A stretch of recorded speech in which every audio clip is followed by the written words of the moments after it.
नमस्कार, कैसे हैं आप लोग? तो चलिए स्टार्ट कर लेते हैं हमारे जो हिंदी साहित्य के महत्वपूर्ण प्रश्नोत्तरों की जो सीरीज चल रही है उसे।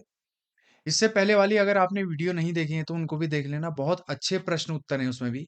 और जो ये चल रही है वीडियो, इसमें भी बहुत अच्छे प्रश्न उत्तर हैं। आप पहले अपने हिसाब से इनका उत्तर देने की कोशिश करना, अगर नहीं आएगा तो फिर उसके बाद वीडियो आगे बढ़ा के देखना, अच्छा लगेगा आपको। तो चलिए स्टार्ट कर लेते हैं। पहला प्रश्न है, भक्तिकाल को कलात्मक उत्कर्ष का काल किसने कहा था? तो ये कहा था पृथ्वीनाथ,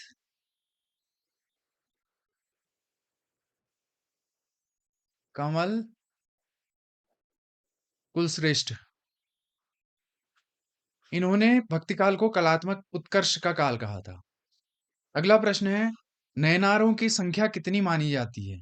तो नयनारों की संख्या मानी जाती है 63।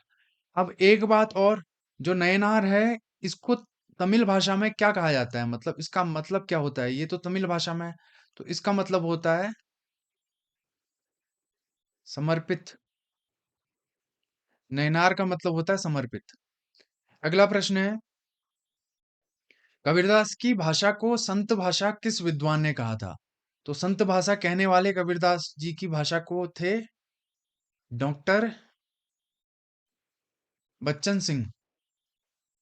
डॉक्टर बच्चन सिंह जी ने कबीरदास की भाषा को संत भाषा कहा था।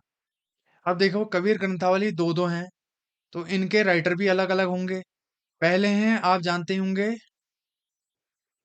श्याम सुंदर दास। एक तो श्याम सुंदर दास ने लिखी कबीर ग्रंथावली, और दूसरी कबीर ग्रंथावली लिखी है पारसनाथ तिवारी ने।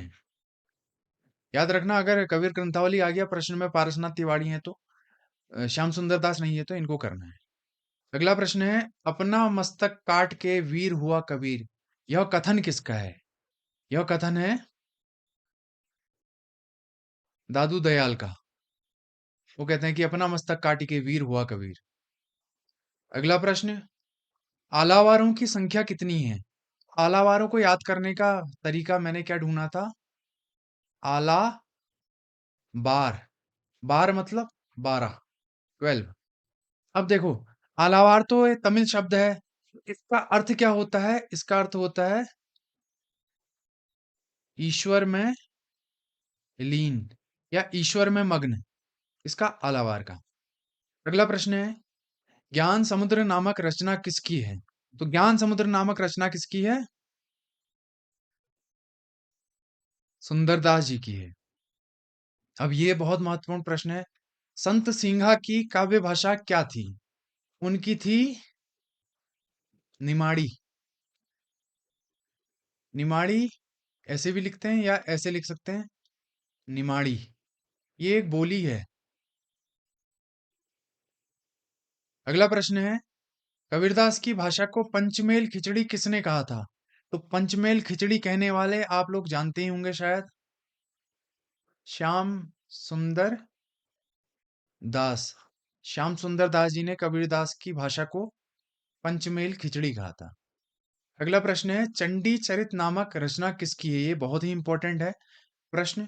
तो ये है गुरु गोविंद सिंह की, बहुत बार पूछी गई है रचना। अगला प्रश्न है, पद्मावत को अवधि का अर्घान, अर्घान का मतलब होता है सुगंध, अच्छी गंध। तो पद्मावत को अवधि का अर्घान किसने कहा है? तो ये भी कहा है डॉक्टर बच्चन सिंह जी ने। अगला प्रश्न है, चंदायन नामक रचना किसकी है? चंदायन, अच्छा इसका दूसरा नाम क्या है? लोर कहा। तो ये किसकी रचना है? ये है मुल्ला दाऊद की। चंदायन आ गया या लोर कहा आ गया, ये दोनों रचनाएं एक ही नाम, अलग अलग नाम है इनके, हैं रचना एक ही। तो ये किनकी रचना है? मुल्ला दाऊद की। अच्छा, अनुराग बांसुरी नामक रचना किसकी है? तो ये है नूर मोहम्मद, नूर मोहम्मद की रचना है। अगला प्रश्न है, राम तारक मंत्र की रचना किसने की थी? तो राम तारक मंत्र की रचना की थी रामानंद जी ने। क्यों? जिनको जिन हिंदुओं को मुसलमान बनाया गया था, उनको फिर से हिंदू बनाने के लिए उन्होंने रामतारक मंत्र की रचना की थी।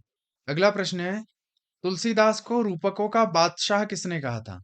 तो ये दो विद्वानों ने कहा था। एक तो कहा था डॉक्टर बच्चन सिंह जी ने, दूसरे थे लाला भगवान दीन। तो अगर आपको वीडियो अच्छी लग रही है तो शेयर करना, लाइक कर सकते हैं आप, सब्सक्राइब भी कर सकते हैं। कमेंट में बताना आपको कैसी लगी video. Thank you so much.